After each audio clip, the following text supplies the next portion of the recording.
Muy buenas tardes y bienvenidos al canal. Y nada, encantado de que estéis aquí y yo de estar también con vosotros. Se supone, perdón, se supone que íbamos a estar esta tarde con José Tellaeche. Bueno, se supone que ya habíamos aplazado, de hecho, del jueves que supuestamente íbamos a hacer el directo sobre el efecto suelo. Y ahora, este sábado, íbamos a hacer de nuevo, o iba a intentar que fuera este sábado. Lo que pasa es que al final ya no anuncié nada porque se nos complicó tanto a él como a mí la cosa.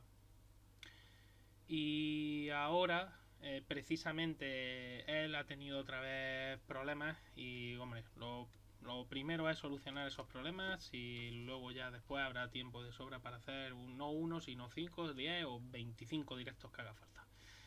Así que habrá que esperar todavía un poquito para tener otra vez un directo con José Tellaeche y demás. Así que bueno, buenas tardes, Ekli. Y bienvenida al canal, por cierto. Bienvenida también, tengo que dar la bienvenida también a gente nueva, a Lord Javito. Me ha hecho gracia el nombre. An 12 12 15 y Dimoni 1. Bueno, pues bienvenidos al canal, espero que os guste el contenido. Y nada, yo encantado. Cuantos más seamos, más disfrutaremos y más bien nos lo pasaremos. Esto es como todo aquí. A ver si ya estoy bastante. Por cierto, me he fijado. Lo que pasa es que no solo están muy atentos. 292 seguidores. Ya estoy más cerca de los 200, de los 300. Mira, una cifra bonita, la de 300, si fuera así, ¿no? Y tal. Así que, bueno. También deciros otra cosa. Es verdad que al principio hice como hace ya tiempo en el canal, hice unas pruebas con unos emotes y demás. Ahora he descubierto cómo hacer unos emotes buenos y en condiciones, así que os pido disculpas porque no hay disponible ningún emote, creo, y si hay alguno, creo que uno sí llegó a subirse. Eso tengo que comprobarlo. Si me dejáis un segundo.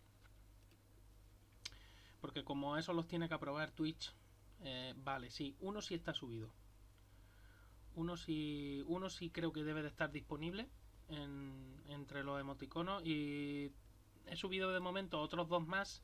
Estoy en proceso de hacer otros dos más porque tengo esas ranuras disponibles. Y luego también cambiaré la insignia de estas cosas que tiene Twitch, que bueno, ahora ya por fin voy entendiendo un poquito después de llevar, creo que llevo un año o más de un año usando Twitch, así que bueno, en fin. Así que bueno, voy a pasar ya directamente a lo que es de lo que iba a hablar esta tarde o de lo que íbamos a hablar esta tarde. Tengo abierto el Twitter porque precisamente lo que tengo lo tengo todo aquí en Twitter. Y iba básicamente, pues como he dicho antes, iba a hablar un poquito de técnica. Y el algo más ese que puse en la explicación, ¿no?, del vídeo, ese algo más es porque quiero hablar, ahora después lo comentaremos, sobre las declaraciones allá de Christian Horner. Y luego una curiosidad, en este caso de la NASCAR, que me pareció bastante interesante y que voy a comentar aquí con vosotros. Aparte de que luego vamos a ver, porque sobre lo de la NASCAR además tengo en mi canal de YouTube de un directo ya que hice aquí en Twitch. Lo que pasa es que sabéis que Twitch guarda 14 días el vídeo y una vez que pasan los 14 días ya lo borra, o sea, el alojamiento del vídeo es corto.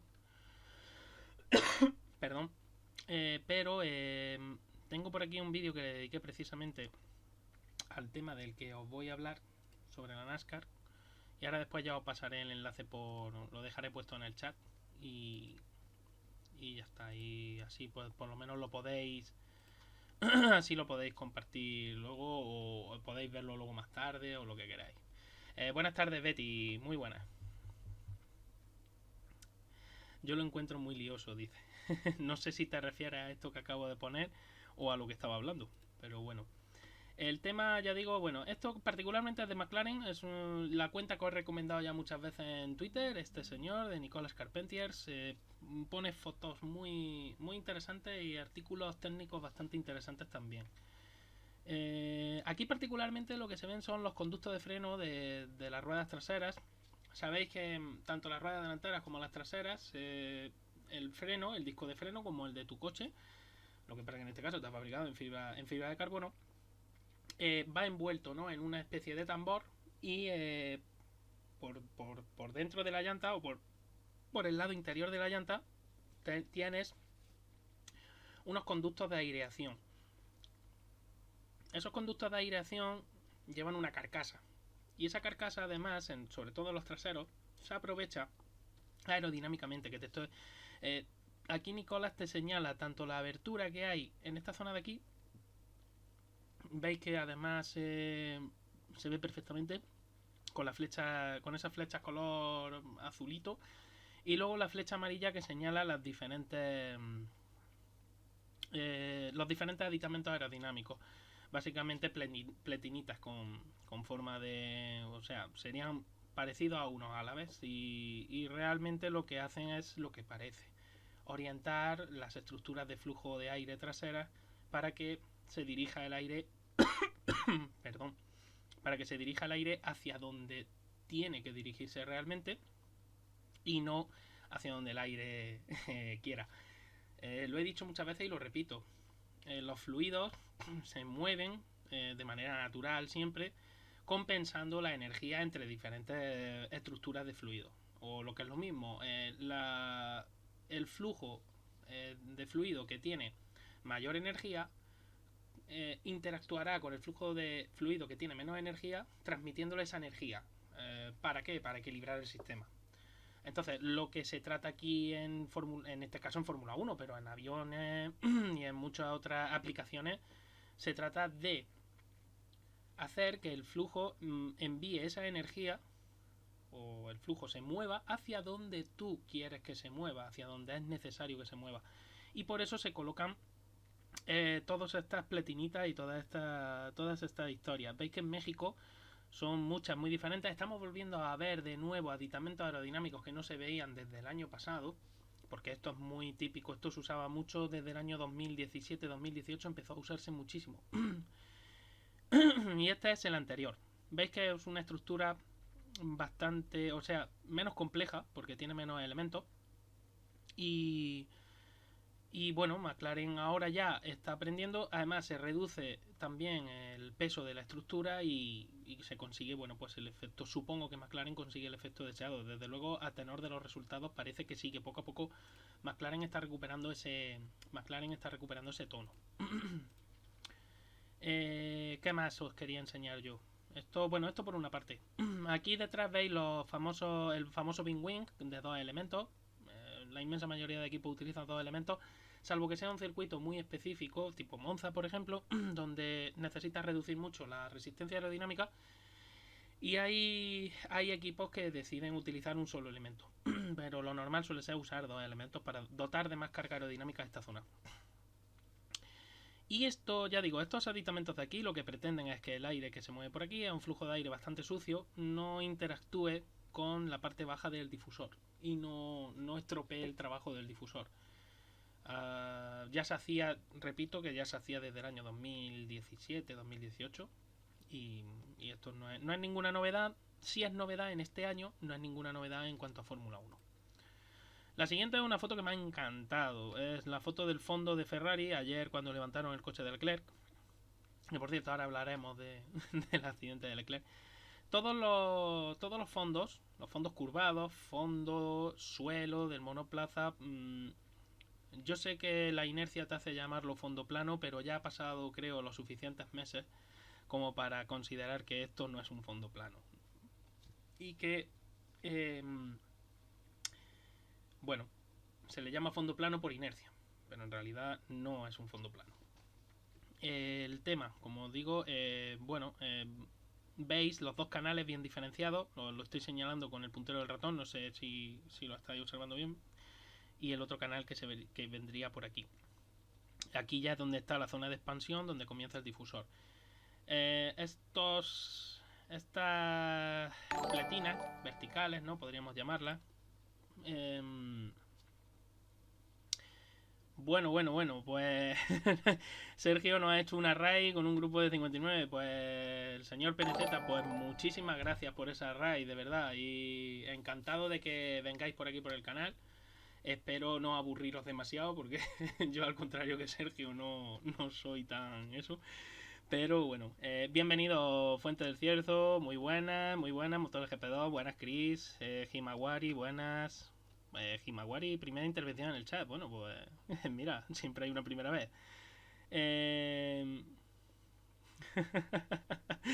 Eh, para poder hacer buenos regalos por Navidad, sí, motor de GP2. Dice Sergio que te cambia de deporte. Bueno, por defecto es verdad que siempre me pasa y se me olvida cambiar lo de ciencia y tecnología. Como también hablo de aviones y hablo de otras cosas, de otros elementos también que vuelan, pues bueno, al final se me lía entre unas cosas y otras. En fin, pues bienvenidos a todos los que estáis por aquí por el canal. Espero que os guste el canal. Y gracias por ese seguimiento también nuevo a EAUR 2000. Pues muchísimas gracias por el seguimiento. Y nada, sigo explicando lo del fondo, que veo que a motor de GP2 le ha gustado. Así que vamos a ver, como acabo de decir antes, veo que también... bueno, otro seguimiento. Mira, pues a este paso a lo mejor llegamos esta tarde a los 300. Mira, a una buena cifra. Muchísimas gracias por el seguimiento. Voy a... Pausado por desplazamiento. Sí, aquí. Vale. Bueno, el tema que estaba diciendo, eso, el fondo de Ferrari. Ya veis, los dos canales bien diferenciados. Repito, fondo. A mí no me vais, ya hace tiempo que no me vaya a escuchar decir fondo plano. Por la sencilla razón de que estos fondos no tienen nada que ver con los fondos anteriores que se usaban en Fórmula 1. Que tampoco es que fueran planos, pero se podían tratar, ¿no?, como tales. Para los que sea la primera vez que veis una foto de esta índole, os puedo decir que estas pletinas verticales, estas barreras verticales, mejor dicho, que se colocan a la entrada, porque como veis, el morro del monoplaza está aquí, os lo estoy señalando con el puntero. La entrada, aquí tenéis la quilla del fondo, y la entrada de aire se realizaría, o mejor dicho, el Venturi se realizaría en esta zona que os estoy señalando. Estas pletinas verticales, lo que hacen, esa forma no es baladí, la forma que tienen, y el estrechamiento que hacen ahí tampoco. Básicamente lo que están haciendo es estrangular el paso de aire y generar vórtices. Esos vórtices saldrán por esta parte de aquí y sellarán el fondo. Aparte de esos vórtices, los equipos ya están empezando a darle a las... Perdón que no esté contestando ahora ya miraré todas las esas, pero es que quiero terminar la explicación. Una vez que ya el fondo, aquí en el borde en los bordes del fondo se colocan una serie de aditamentos, ya lo estáis viendo, pletinitas, se hacen también ondulaciones, etcétera, para ayudar también a esos vórtices. Otra zona donde se generan vórtices es precisamente en estas piezas de aquí, en la rueda delantera. Pero esos vórtices lo que hacen es copiar la curvatura luego de esta pletina lateral de la entrada del fondo, tanto la que está aquí como la que está aquí, para sellar desde fuera. Todo con el mismo propósito. Es decir, si yo lo que tengo aquí abajo es una baja presión, yo lo que quiero es que siga habiendo baja presión. Como acabo de decir hace unos minutos, los fluidos todos comparten las características de cualquier sistema termodinámico, que es que el sistema que tiene mayor energía interactuará con el sistema que tiene menos energía para trasladarle energía a su vez para que se quede en equilibrio, para que al final los dos sistemas tengan la misma energía. Pero yo aquí no quiero eso. Yo lo que quiero es que el sistema o los flujos aerodinámicos que viajan por debajo del fondo tengan mucha menos presión que los fondos que viajan por encima. Que los flujos, perdón, que viajan por encima. Y en ese aspecto, pues para eso se trabaja, para eso se hace toda esta vorticidad, para eso tiene toda esta forma, este escaloncito de aquí y el difusor. Pues es una foto, la verdad es que es muy, pero que muy buena, o al menos así lo pienso yo. Bueno, y pues gracias, y ahora ya sí, gracias por los seguimientos, Oxmos, ¿quién más? Pro Race, Oxmos, Hobbs 17, Sle 9, 69 KTZ, pues muchísimas gracias por esos seguimientos, de verdad. Y, y nada, espero que, como os digo a todos los nuevos en el canal, espero que os guste y espero que no os aburra mucho con las explicaciones técnicas que a veces pues requieren ser un poquillo más exhaustivas. Y, bueno, y otra cosa sí, os recuerdo tanto a los nuevos como a los que ya me conocéis de hace tiempo, cualquier duda y cualquier pregunta que os pueda surgir, ¿no? Durante el directo no dudéis en escribirla que os contesto, que os voy contestando luego conforme las vaya leyendo. Aunque parezca que estoy muy abstraído en la explicación, pero luego voy leyendo, voy leyendo el chat un poquito. ¿Qué más os iba a enseñar yo? Bueno, aquí sabéis que hay una polémica con Mercedes, ahora después ya veremos mejor estas piececitas de aquí, que no dejan de ser nada más que son turbuladores. El tema es que Mercedes el ala delantera la está cambiando la fisonomía de ese ala delantera, realmente ya tienen una forma bastante concreta para trabajar bien con la fisonomía de su coche, con su fondo, y ya lo que están haciendo es ajustar ese endplate, por ejemplo, que por cierto aquí Nicolás Carpentier os lo señala con la flecha roja, que sepáis que la curvatura que tiene el endplate tiene que ser continua, es decir, pero la FIA distingue entre cara interna y cara externa. Entonces, en el reglamento técnico se especifica que el radio de curvatura de la cara interna tiene que ser constante y el radio de curvatura de la cara externa tiene que ser constante, pero uno puede ser cóncavo y el otro convexo, que es lo que está aprovechando aquí Mercedes. ¿Y qué se consigue con esto? Aliviar el exceso de presión que se genera en esta zona.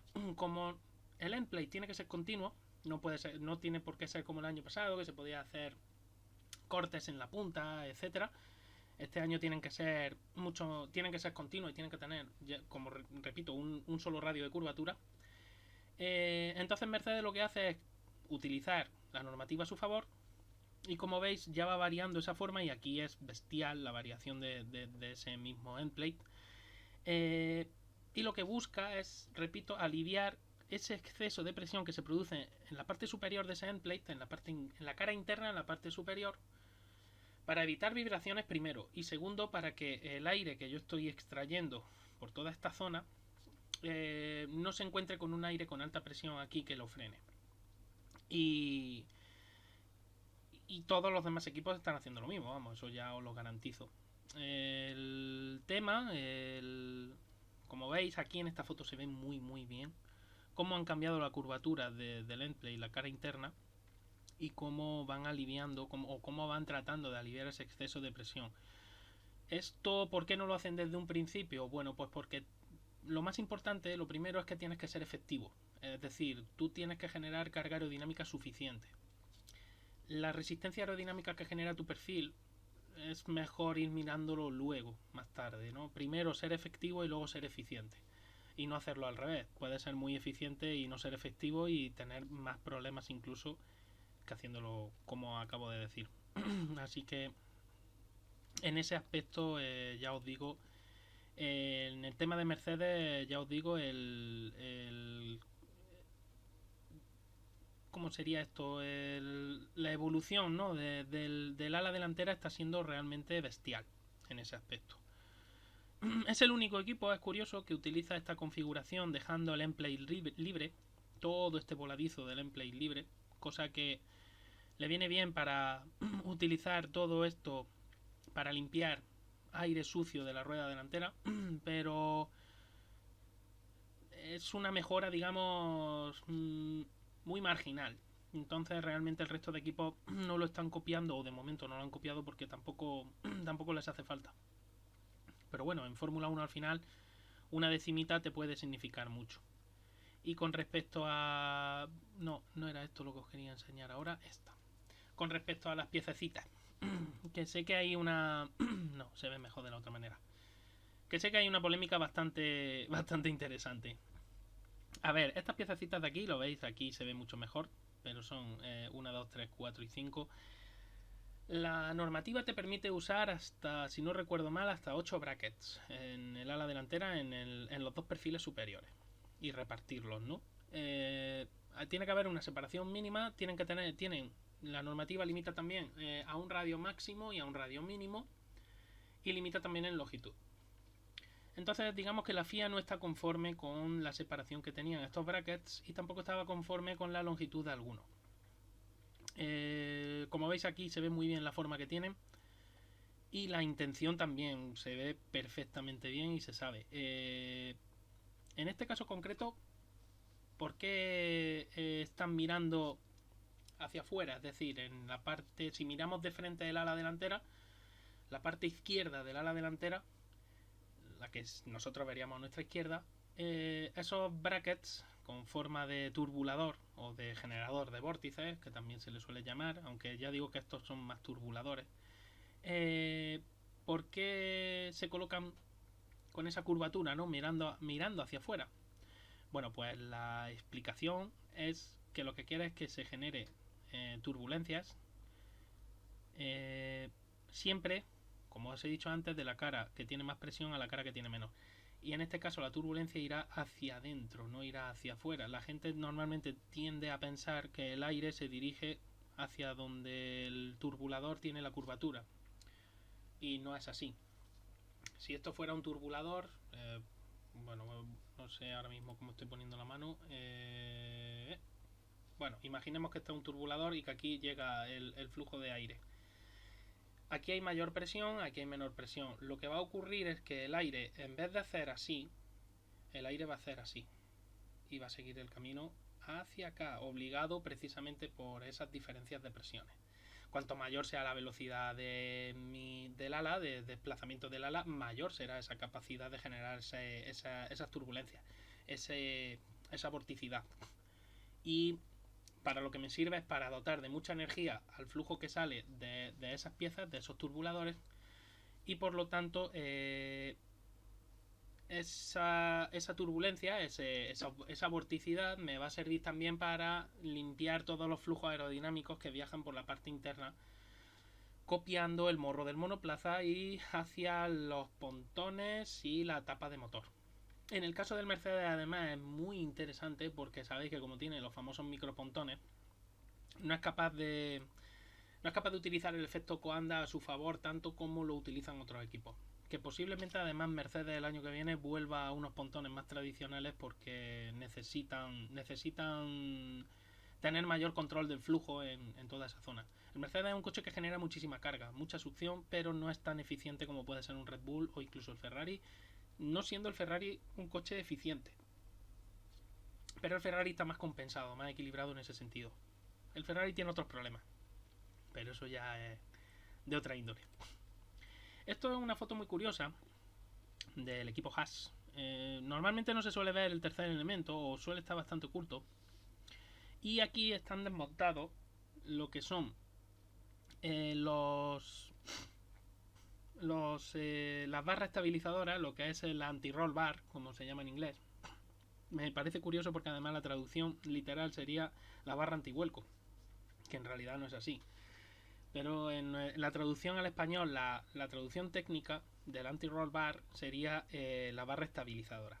Esa barra, o sea, estos elementos de aquí, que los tenía aquí detrás, están tumbados, son esa violeta y esa otra violeta, van unidas mediante una conexión que es rígida y trabajan a torsión. Es decir, cuando una rueda levanta y la otra baja, cuando ocurre eso, cuando el coche está girando una curva, básicamente, o está girando a izquierda o está girando a derecha. Una suspensión levanta, la otra baja, entonces lo que hacen es torsionar. Uno de estos conectores está en una de las suspensiones de la rueda delantera y el otro en la contraria. Y trabajan a torsión. Es decir, cuando una rueda levanta, pues torsiona la barra y esa torsión es la que impide que se incline demasiado la carrocería. Las de Fórmula 1 concretamente, como todas las suspensiones de un coche de carrera suelen ser duras, las de un Fórmula 1 son muy muy duras, de siempre, de toda la vida, y las de este año pues ya sabéis, son auténticas piedras. Entonces, bueno, pues las estabilizadoras son más finas. En años anteriores, de hecho, ahí los equipos han podido ganar algo de eficiencia por el peso, porque han podido hacer unas estabilizadoras más finas, con menor diámetro. Porque las suspensiones ya son lo suficientemente duras y no necesitan unas estabilizadoras más gruesas como se necesitaban en años anteriores. Y esto que tenéis aquí abajo es el famoso tercer elemento, el tercer elemento elástico, porque terceros elementos hay dos. Está el amortiguador, el damper y el tercer elemento, el elástico o el spring, que se llama en inglés. En el caso de las suspensiones delanteras, bueno, y en las traseras también ya, los Fórmula 1 ya hace tiempo que dejaron de usar muelles helicoidales, porque los muelles helicoidales tienen una frecuencia de oscilación que los hace muy críticos, y sin embargo lo que utilizan son las arandelas Belleville. Lo he explicado en otros vídeos anteriores, pero ya digo, son una serie de arandelas que se colocan con una geometría muy concreta, Belleville, que se escribe por si queréis buscarlo en internet, y lo que se hace es solapar unas con otras, unas encima de otras.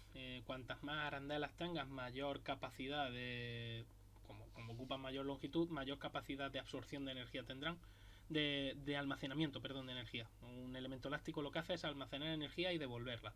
Su trabajo realmente consiste en mantener la rueda el mayor tiempo posible en contacto con el firme. Cuanto más duro sea el muelle, mayor capacidad tendrá de realizar ese trabajo, pero habrá un mayor problema de rebotes y habrá un mayor problema de control por parte del piloto. Cuanto más blando sea un muelle, menor capacidad tendrá de realizar su trabajo, pero también es cierto que en una zona muy bacheada el coche y el piloto podrá manejar mejor el coche.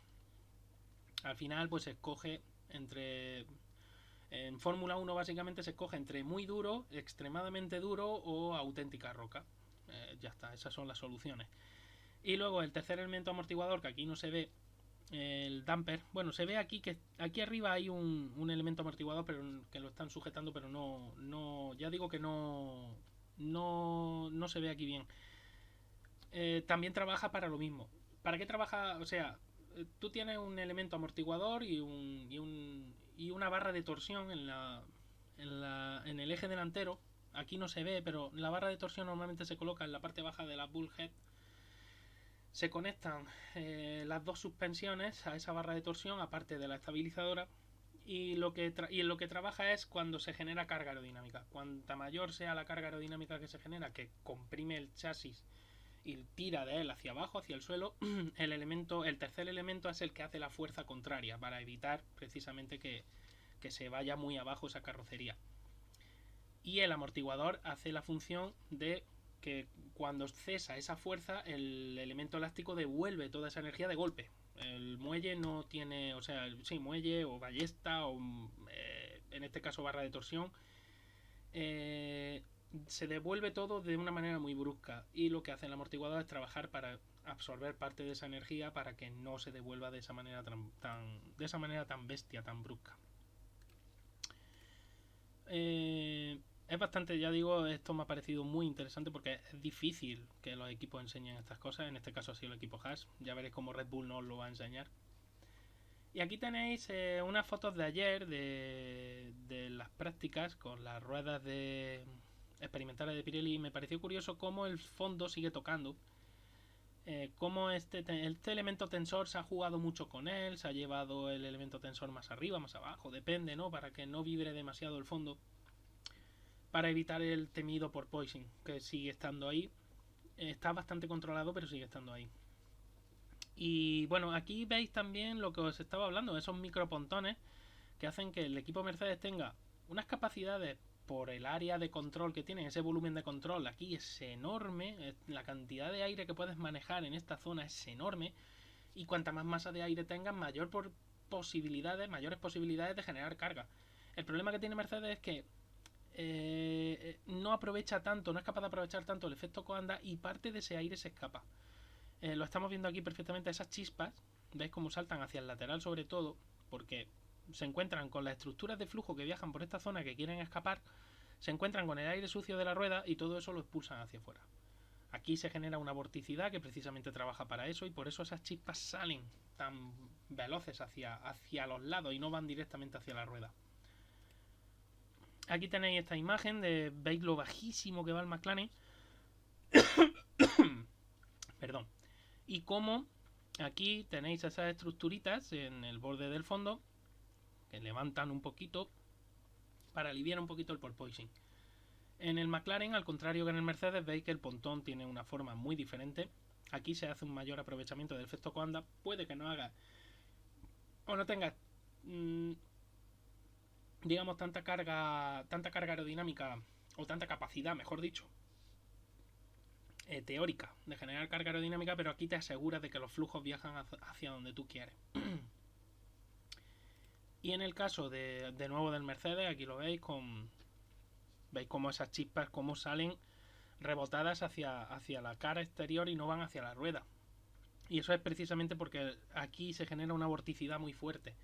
Y todo eso es aire con muchísima, flujos de aire con mucha energía, mucha.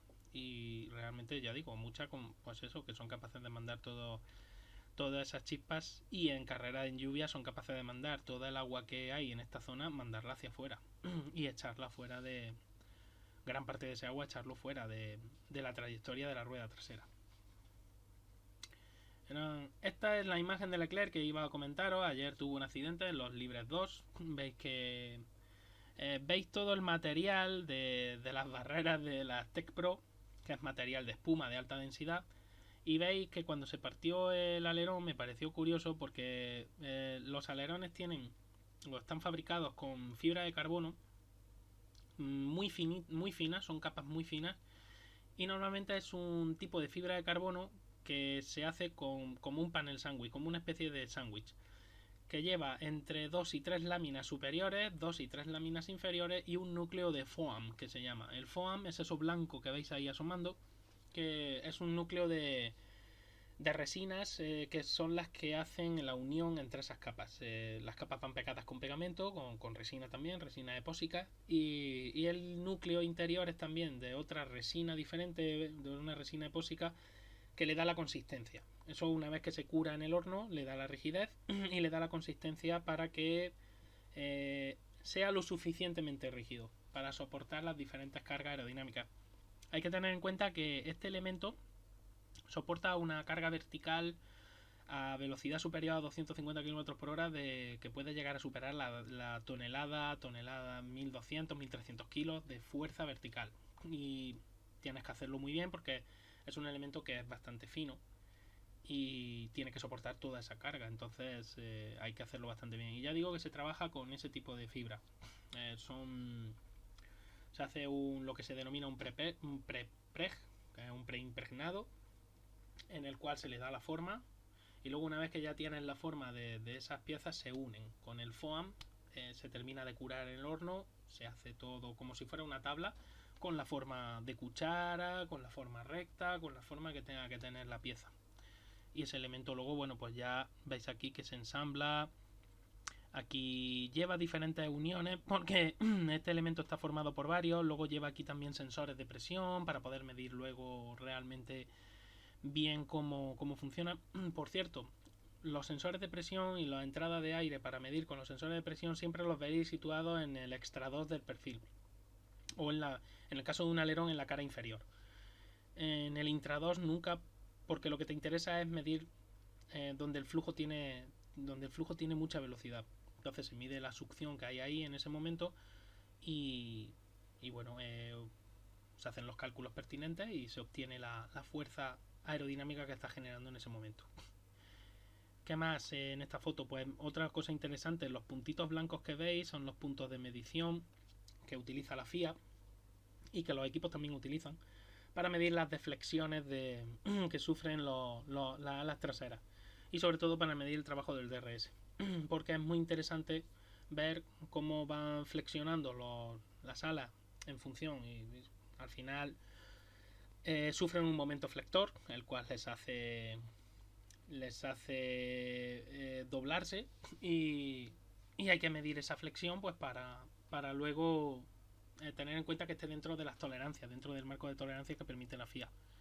Aquí veis todo el material. Todo este material es de, como os he dicho antes, de la Tech Pro, y es espuma de alta densidad, espumas parecidas a las que se utilizan en los reposacabezas de estos coches. No es la misma espuma, tiene otra densidad, pero es prácticamente un tipo muy parecido, una tipología muy parecida, y son espumas que son capaces de absorber muchísima energía, mucha, y eso les permite pues eso, poder aguantar un golpe, un impacto de un coche pues a alta velocidad sin que la cosa se vaya de madre. ¿Qué más? Bueno, esta fue la imagen que me encantó. Porque hubo muchos comentarios al respecto. Aquí lo que ocurrió, primero, no fue un destrozo, ha destrozado el coche, no, no, no. Y lo segundo, es una torpeza, efectivamente. Pero es que en este mundillo y a la velocidad a la que se tiene que trabajar, estas cosas ocurren más a menudo de las que serían deseables. Lo que ocurre es que las cámaras no siempre están delante. Bueno, o yo os pongo el vídeo y ahora os comento. Habéis visto ya, ¿veis? Cómo ha roto todo este panelado. Y ahí eso era lo que quería que os fijarais. Ahora lo vuelvo a poner. Voy a parar el momento en el que rompe, ¿veis? Y veis cómo ese mecánico está señalando. ¿Veis? Que coge ahí. Coge la herramienta que tenía ahí puesta. Todos los morros de los monoplazas, la Valhead, llevan 4 pines de sujeción. Lo expliqué un día en GPcast. Para que os hagáis una idea, es una excéntrica parecida a la que se utiliza en los muebles de... No sé si lo habéis visto, en los muebles de... Si habéis montado algún mueble de Ikea, seguro que habéis visto ese tipo de conexión. Es un pin que entra dentro del alojamiento y hay una tuerca que luego lo va a sujetar, que es una tuerca que gira excéntrica y engancha. Pues aquí es una cosa bastante parecida. No es exactamente igual, pero es bastante parecido. Y bueno, el mecánico, por lo que sea, no se había entendido bien con el Jackman, con el hombre del gato. El tema es que tenía metida la herramienta, no había apretado bien ese pin y por lo tanto no estaba bien sujeto en la nariz. ¿Qué ocurre? Pues que cuando levanta con el gato, el morro se mueve, la nariz se mueve con respecto al alojamiento y como se mueve rompe o tira de estos panelitos. Los panelitos de fibra de carbono que se utilizan en estos coches son muy finitos. Son esos paneles donde se colocan los números, los vanity panel, que lo llaman en inglés, y como su propio nombre indica, pues es para tapar todo lo interno, ¿no?, del vehículo, para que se vea pues tapado, además por razones aerodinámicas. Y claro, aquí no necesitas que sea de un espesor grande, entonces por eso se partió. No es que aquí se haya partido nada en especial. Lo único que bueno, tendrían que revisar seguramente esa conexión, pero veis es que el mecánico se ha dejado la herramienta y se ve que aquí ha habido una confusión, no se han enterado bien y bueno, pues ya está. Un momento curioso y gracioso, las dos cosas. Así que me pareció curioso y quería enseñároslo también. Esto me impactó bastante, porque luego después estuvieron hablando a Ismael Bani Andrés, Isma Bani, de los ismaelitas, me comentó luego en Twitter que sí, la estructura había cambiado. Bueno, la estructura, veis que realmente las dos estructuras de absorción son exactamente la misma. Lo único que ocurre es que la conexión de esa subestructura al chasis principal ha cambiado. Esa conexión es diferente. Y ahora quiero que veáis el movimiento de la antigua y de la nueva. Las dos absorben la misma cantidad de energía porque el impacto es a la misma velocidad. Para que os hagáis una idea, algo menos de 60 km por hora es el impacto. Y veis cómo aquí, ahí está, veis que aquí todo esto se queda bastante más rígido. Eso significa una mayor transmisibilidad de energía a toda la parte interna del vehículo. Sin embargo, en esta imagen veis perfectamente que no hay tanta transmisión de energía, pero sí hay un problema. Todo esto se ha movido. El diferencial, veis, el eje, todo se ha movido para acá y se han doblado estas barras de aquí bastantes más que aquí, porque aquí ya no hay el refuerzo.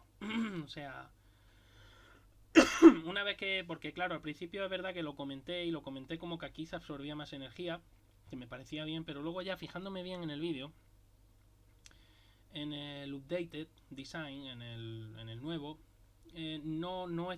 no es tan rígido.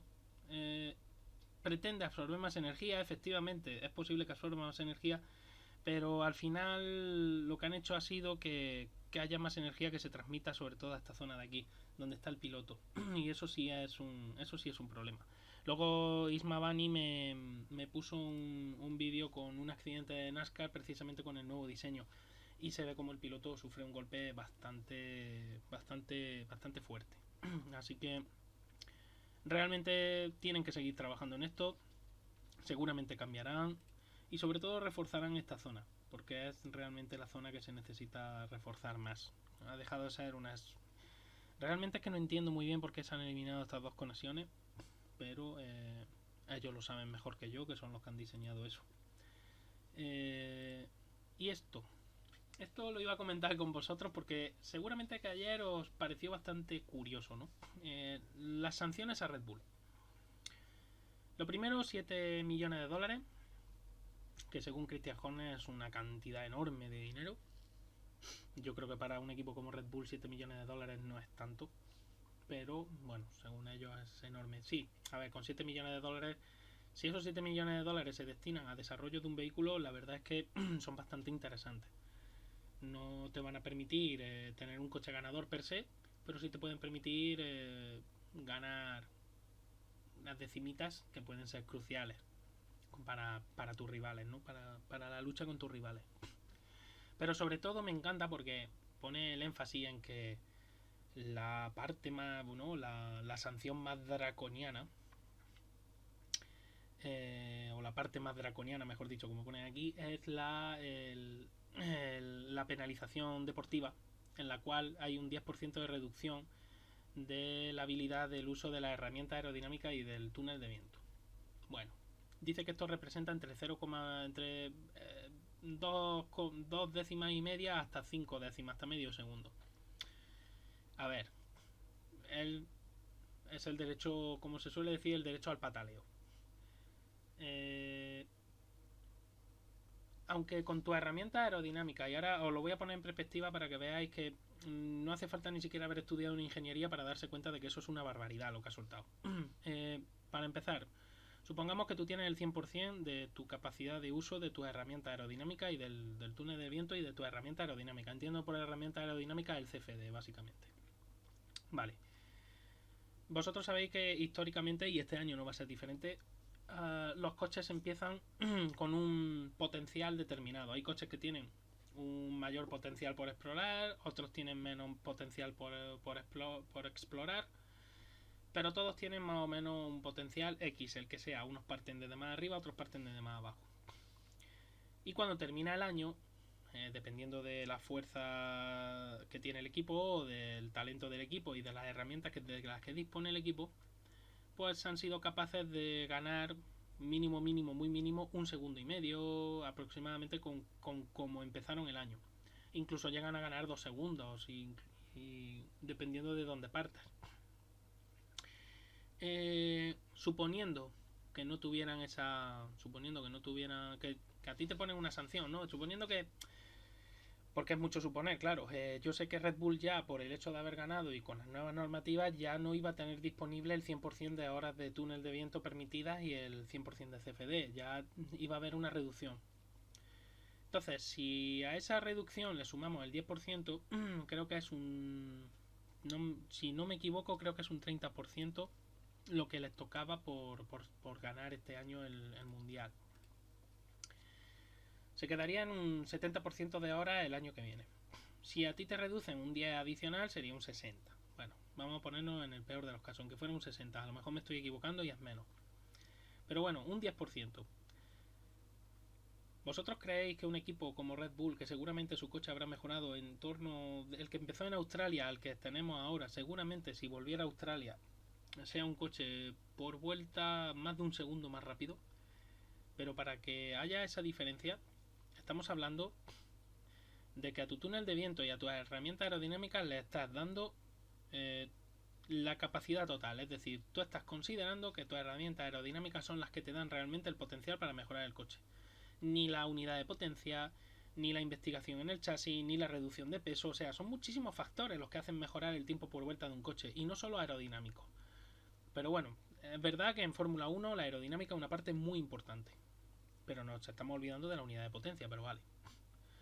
Aun suponiendo eso, aun otorgándole a tu herramienta aerodinámica ese poder, si yo hago la cuenta, que es una cuenta muy sencilla, si yo he mejorado 1,2 segundos o 1,5 segundos, si a mí me quitan un 10% de esa herramienta, teóricamente yo tendría que perder, o sea, yo tendría que perder un potencial de 150 milésimas, no más. Porque si yo hago el 10% de 1,5 segundos, serían 0,15 segundos. Si yo el 10% de 2 segundos son 0,2 segundos. ¿De verdad Red Bull tiene esa capacidad en el túnel de viento y en CFD para poder ser capaces de mejorar un coche? No ya a 1,5 segundos como estoy diciendo, no, sino de 2,5 segundos a 5 segundos, que es lo que está poniendo ahí. El 10% de esas cifras son esos 0,25 y esos 0,5. Es imposible. Ya os digo y os adelanto y os puedo asegurar que eso es técnicamente imposible. Entonces, si yo, que tengo mis herramientas aerodinámicas X, las que sea, me han reducido las capacidades para el año que viene en un 20 o en un 30%, pues en un 30%, si yo mi coche es capaz de mejorar un segundo, yo estaría perdiendo 0,3. Vale, ya sí estaríamos ahí. Si me hablas de un 10% adicional, entonces ya sí. Pero claro, Hornet, explícalo bien. Di que entre 0,25 y 0,5 pudiera ser con todo. Es decir, ya lo que ibais a perder el año que viene, más los que os van a quitar ahora. Pero ese 10% no supone absolutamente nada especial. Es decir, Red Bull ya tiene que tener en cuenta que el año que viene no puede usar el 100% de las horas de túnel de viento. Ya lo tenían en cuenta antes de la sanción. Luego, un 10% nunca puede significar esto. Y segundo, y lo más importante, no todo es aerodinámica. Los F1 son chasis, siempre lo he dicho, son chasis. En los chasis incluyo las suspensiones y cómo se ponen a punto esas suspensiones, cómo se diseñan. Son motor, bueno, en el caso de los coches modernos son unidades de potencia, porque son unidades híbridas, térmico y eléctrico, y aerodinámica. Hay tres pilares fundamentales, tres. No uno, tres. Entonces, decir que toda tu mejora del año es solo y exclusivamente debida al túnel de viento y a las CFDs es mentir. O es tomar a la gente por tonta. Y yo no creo que los aficionados a la Fórmula 1 sean tan tontos como para tragarse semejante tontería. Entonces, es el derecho al pataleo, pero ya digo, es una barbaridad lo que soltó. No. Realmente, con lo que le ha metido la FIA, con el con la sanción que le ha metido la FIA, como mucho el año que viene, como mucho podrían estar perdiendo la posibilidad de toda la ganancia reducir, tener que restarle una décima y media por vuelta. Puede ser interesante porque Mercedes el año que viene y Ferrari mejoren mucho y sean capaces de echarle el lazo a Red Bull. Hombre, pues una décima y media podría ser mucho incluso, pero eso nadie lo sabe hasta el año que viene. Eso no lo sabes ahora, solo sabrás el año que viene, no ahora. Pero bueno, sí, supongo que aplica a Horner el refrán de quien no llora no mama. Y eso es así. Así que en ese sentido, pues creo que la verdad es que fue bastante ridículo, ya digo. Y lo digo porque podéis hacer la cuenta. Es muy fácil, multiplicar por 0,1 la ganancia que se obtiene en un año. Es verdad que hay coches que parten desde muy atrás y ese primer segundo o 2 segundos los ganan muy rápido. Si el equipo es capaz de ponerse las pilas o de encontrar el problema gordo, ¿no?, que hubo. Hay veces que no se puede hacer. Pero una vez que ya estás empezando a acercarte a tu potencial ideal, esas últimas décimas son más difíciles de alcanzar. Y ese es el problema que tienen los equipos una vez que llegan ya a... lo habéis visto otros años y se está viendo también incluso en los últimos años. Cuando llegas ya a estar relativamente cerca de tu rival. Cuando estás en esas 0,2, 0,3 décimas por vuelta, que esas últimas 0,2, 0,3 son muy difíciles porque el otro equipo tampoco deja de mejorar. También tiene un potencial ideal que alcanzar. Que no lo alcanzará exactamente, pero está ahí. Tú comienzas con un coche, por poner un ejemplo sobre el potencial ideal, tú comienzas con un coche que tiene... Imaginemos que eres capaz de rodar en Australia en un tiempo 1.30, 1 minuto 30. Pero en realidad el potencial ideal de ese diseño, una vez que lo desarrolles, haría que tu coche sea capaz de rodar en 1.28.9 en las mismas condiciones, o en 1.28.8. Eso es una cosa muy normal. Una cosa de... Sobre todo depende de lo bien afinado que esté el diseño a principio de temporada. Es lo que le ocurrió a Ferrari, por ejemplo. Ferrari tenía un diseño muy bien afinado. El problema es que lo que no estaba afinado era el muro de Ferrari, pero lo que es el diseño estaba muy bien afinado y estaba cerca de su potencial ideal. Sin embargo, Red Bull no, Red Bull partió bastante más lejos de su potencial ideal, y eso es lo que ha ocurrido luego con el paso de las carreras, que han ido acercándose a su potencial ideal. Ferrari ya estaba mucho más cerca y por lo tanto al final han llegado a solaparse y Red Bull al final le ha adelantado. Es básicamente lo que ha ocurrido. Aparte de que luego Red Bull tiene un elemento que se llama Max Verstappen, que, que seguramente te mete otras decimitas más en el tiempo por vuelta. Pero bueno, eso ya lo hemos conocido también con otros pilotos. Y nada, por mi parte creo que ya sí es verdad que poquito más, porque ya no, la actualidad de Fórmula 1, lo que es en cuanto a técnica, no tenía mucho más que comentar. Os he comentado este también, este sí, porque este del principio, esto que fue el momento gracioso del fin de semana, aunque no creo que le hiciera mucha gracia a los mecánicos, pero bueno. Y bueno, estoy leyendo el chat, veo que no tenéis bueno, espérate, porque a lo mejor no lo he visto ahora, es que me había quedado con el chat aquí pillado. Un segundito. Que es una chula de foto, muchas gracias por su consejo. Mis consejos sobre graining en RC. ¡Ah! ¡Hostia! Ya no me acordaba. Ah, pues mira, me alegro de que te fuera bien la cosa. Buenas tardes, Jero. Me paso a saludar nada más, luego reviso con calma directo. Chao, campeón. Pues muchas gracias, Water Rocket.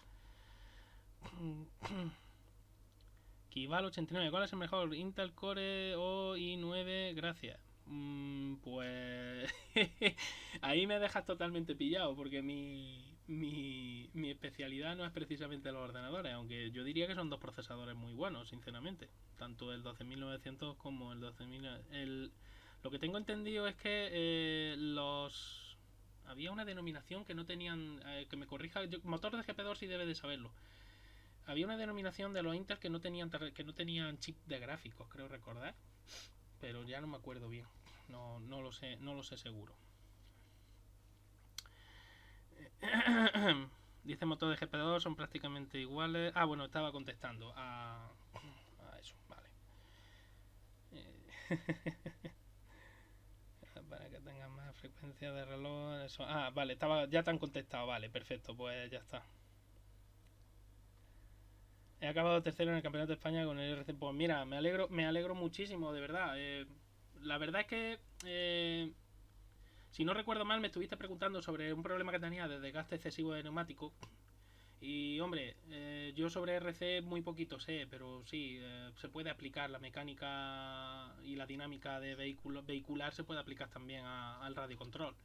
Lo que pasa es que, claro, los pesos son muy diferentes y me imagino que el comportamiento tiene que ser muy, muy distinto. Pero bueno, me alegro que te fuera bien y que la cosa fuera bien.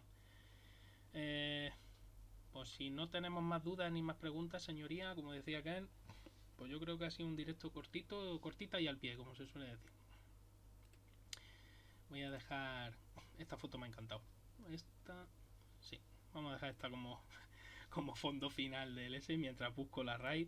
Y nada, deciros lo que siempre os digo, que muchísimas gracias. Ah, cuidado, que ya se me olvidaba. Y ahora que he abierto las ventanas me he acordado. Os dije que cuando os hablé de esto, vamos a ponerlo, un segundito que lo busco, aquí. Cuando os he hablado de esto, os dije que os iba a poner un vídeo que tuve que tengo en el de directo, un vídeo que hice de un directo, ¿no? Vamos a verlo otra vez de nuevo. Ahí veis cómo absorbe, ¿no? Y lo que os he dicho antes, una space frame, cómo absorbe el impacto, etcétera. Bueno, pues un chasis tubular.